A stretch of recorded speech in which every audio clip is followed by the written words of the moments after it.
ایک اور بات بھی چلتی ہے کہ نواز شریف لاڈلا ہے. ہاں، مریم نواز شریف کہتی ہے نواز شریف لاڈلا ہے، لیکن نواز شریف عوام کا لاڈلا ہے.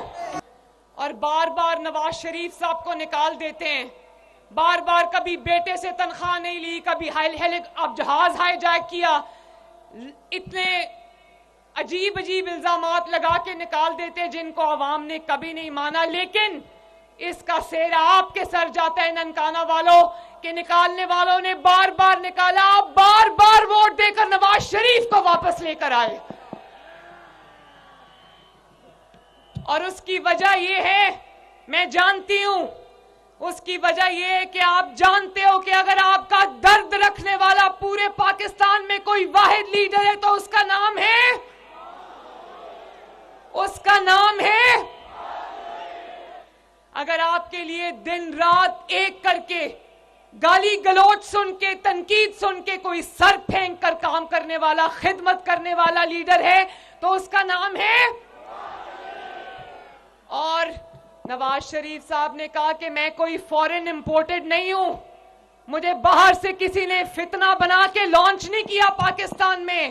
ننکانہ والوں، ہاتھ اٹھا کے گواہی دیتے ہو نا کہ اس ملک کا، اس قوم کا، کوئی اس دھرتی کا، اس مٹی کا کوئی سچا بیٹا ہے تو اس کا نام کیا ہے؟ اگر سچے معنوں میں ایک میڈ ان پاکستان لیڈر ہے تو وہ کون ہے؟ تو پھر اگر آپ کی خدمت نواز شریف نے کرنی ہے، آپ کی تکلیفیں انشاءاللہ تعالی نواز شریف نے دور کرنی ہے، اگر آپ کا درد صرف وہ رکھتا ہے تو نواز شریف صاحب کو اتنے ووٹ دینا، مسلم لیگ نون کو اتنے ووٹ دینا، شیر پہ اتنے ٹھپے لگانا کہ اور کسی بیساکھی کی نواز شریف کو ضرورت نہ رہے. اور ننکانہ والوں، مجھ سے وعدہ کرو کہ 8 فروری کو الیکشن والے دن کوئی گھروں میں نہیں بیٹھے گا. نہیں بیٹھو گے نا؟ میری بہنیں اور مائیں بھی بتائیں، گھروں میں نہیں بیٹھو گے نا؟ میرے نوجوان بھی بتاؤ، گھروں میں نہیں بیٹھو گے نا؟ مقابلے میں کوئی نظر آئے یا نہ آئے، آپ نے نکل کر شیر پر ٹھپا لگانا ہے اور آپ نے اس ملک کی ترقی کے فیصلے میں اپنا حصہ ڈالنا ہے. یہ آپ کی ذمہ داری ہے، یہ ہم سب کی بطور پاکستانی ذمہ داری ہے کہ ہم ووٹ اس کو دیں جو اس ملک کی تقدیر بدلنے کا اہل ہو. اہل لوگوں کو ووٹ دینا تاکہ آپ کی قسمت، آپ کے گھر میں جو مشکلات آئی ہوئی ہیں ان کا بھی ہم کوئی ازالہ کر سکیں. اللہ تعالیٰ آپ سب کا حامی و ناصر ہو. اللہ تعالیٰ نواز شریف کو اور شیر کو فتح عطا فرمائے. اللہ تعالیٰ آپ ہمیں توفیق دے کہ دن رات آپ کی خدمت کر سکیں، آپ کی تقدیر بدل سکیں. اللہ آپ کا حامی و ناصر ہو. اللہ حافظ. جب سنتا ہوں کہ پنجاب میں خان کے حکم کے باوجود امیدوار نہیں اٹھ رہے ہیں، پنجاب میں کیوں نہیں اٹھ رہے ہیں؟ ٹکٹ مانگنے کے لیے تو قطاریں لگ گئی تھی. لہذا پنجاب میں لوگوں کو نکلنا، اتوار کا دن رکھا ہے. پنجاب کے لوگوں خان کو مایوس نہ کرو، اور جو امیدوار ہیں وہ اپنا موقع ضائع کریں گے. اتوار کے دن سب کو نکلنا چاہیے اپنے کیمپین کے لیے. کہ آپ لوگوں کا حق ہے. دیکھیں پورا خیبر پختونخوا نکلا ہوا ہے، سندھ میں لوگ نکلے ہیں، بلوچستان میں ہر ایک آدمی جلسے کر رہے ہیں پی ٹی آئی کا. تو آپ لوگوں کو بھی نکلنا چاہیے. بڑا دکھ ہو رہا ہے، دل جل رہا ہے. سر، لکی مروت کے آپ کے 3-4 دن سے ہم کوریج کر رہے ہیں. بہت بڑے بڑے آپ نے ریلیاں نکالی، جلسے بھی کیے. دن میں 3 جلسے آپ یہاں پہ کر رہے ہیں. جیسے لاسٹ دن آپ نے کرک میں جلسہ کیا، بہت بڑا جلسہ تھا. سر، یہاں پہ یہ عوام جو ہے، یہ تبدیلی کے لیے آپ کو نہیں لگتا کہ انہوں نے خوف کے بت توڑ دیے اور نکل چکے ہیں؟ جی، یہاں خوف کے بت تو بہت پہلے کے ہم توڑ چکے ہیں، اور لوگوں کی خان کے ساتھ محبت جو ہے. لکی مروت ایسا علاقہ ہے، بڑا دور دراز پسماندہ علاقہ ہے، لیکن عام مروت، بٹنی، وزیر، پٹک اتنے خان کی محبت میں مبتلا ہیں الحمدللہ. اور اس دفعہ جو ہے ہمارا مقابلہ ایک باہر سے آئے ہوئے مولی سے ہیں، اور ایک جو ہیں غزنی خیلوں کے خان سے ہیں. اور عوام جو ہیں وہ اب فیصلہ کریں گے کہ 8 فروری کو انہوں نے خان کی سپاہی کو کامیاب کرانا ہے. میں اپنے کام قبیلے، اپنے ضلع کے لیے، حقوق کے لیے ہمیشہ اٹھا ہوں. اور ابھی جو کیمپین میں نے چلائی ہے الحمدللہ اسے میرے قوم قبیلے کو بڑی عزت اور تکریم ملی ہے، اور میرے لوگوں کو یہ احساس بھی ہے، مجھے یقین ہے کہ 8 فروری کا فیصلہ جو ہے وہ ہمارے حق میں ہوگا۔ بہت شکریہ سر۔ تو یہ آپ نے دیکھا اور تمام سیاسی جماعتیں کا احساس ہی نہیں ہے، فکر ہی نہیں ہے کہ عوام کس مشکل سے گزر رہے ہیں۔ باقی سیاسی جماعتیں کو اگر فکر ہے تو اس کرسی کا فکر ہے، وہ چاہتے ہیں کہ کسی نہ کسی طریقے سے چوتھی بار ان کو وہ کرسی ملے۔ بسم اللہ الرحمن الرحیم۔ نعرے تکبیر، نعرے رسالت، نعرے حیدری، نعرے بھٹو۔ آج مجھے بہت خوشی محسوس ہو رہا ہے کہ میں پنجاب کے سرزمین پہ کھڑا ہو کر پنجاب کے جیالوں کے درمیان آج موجود ہوں اور پاکستان پیپلز پارٹی کا انتخابی مہم چلا رہا ہوں۔ میں آپ سب کا شکر گزار ہوں کہ سخت سردی کی باوجود آپ جس جوش اور محبت کے ساتھ، جس تعداد میں آپ نے آج ہمارا استقبال کیا ہے، یہ میں زندگی بھر نہیں بھول سکتا ہوں۔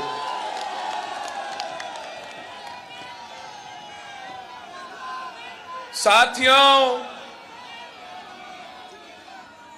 پاکستان اس وقت مشکلات کا سامنا ہے۔ ایک طرف ہمارا معاشی بحران ہے، غربت، بے روزگاری اور مہنگائی میں اضافہ ہوتا جا رہا ہے، تو دوسری طرف ہمارا جمہوری بحران ہے، اور ساتھ ساتھ ہمارے پورے معاشرے میں ایک بحران پیدا ہوا ہے۔ یہ نفرت اور تقسیم کی سیاست جو ہمارے پرانے سیاستدان کر رہے ہیں، اس سے پورے معاشرے تقسیم ہو چکا ہے۔ بھائی کو بھائی سے لڑوایا جا رہا ہے، پاکستانیوں کو آپس میں لڑوایا جا رہا ہے۔ ہم نے یہ فیصلہ کیا ہے کہ ہم نے جدوجہد کرنا ہے اپنے پاکستان کے لیے، اور ہم نے اس نفرت کی سیاست کو، اس تقسیم کی سیاست کو، اس پرانا سیاست کو ہمیشہ کے لیے دفن کرنا ہے۔ ہم اگر الیکشن لڑ رہے ہیں تو صرف اس لیے کہ میرا عوام مشکل میں ہے، کسان کو فصل کی قیمت نہیں ملتا، مزدور کو محنت کا صلہ نہیں ملتا، میرے نوجوان بھائی، میرے نوجوان بہنوں کو روزگار نہیں مل رہا، مشکل ہے، گزارا مشکل ہے، اور تمام سیاسی جماعتیں کا احساس ہی نہیں ہے، فکر ہی نہیں ہے کہ عوام کس مشکل سے گزر رہے ہیں۔ باقی سیاسی جماعتیں کو اگر فکر ہے تو اس کرسی کا فکر ہے، وہ چاہتے ہیں کہ کسی نہ کسی طریقے سے چوتھی بار ان کو وہ کرسی ملے۔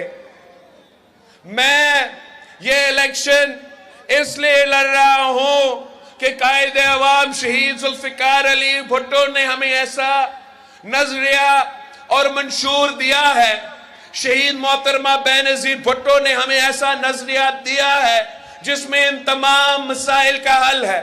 آپ جانتے ہیں ہم کوئی امپورٹڈ وزیر اعظم نہیں ہے، مقامی وزیر اعظم تھا میں، مقامی، اور یہ ناکامی وزیر اعظم تھے، ناکامی۔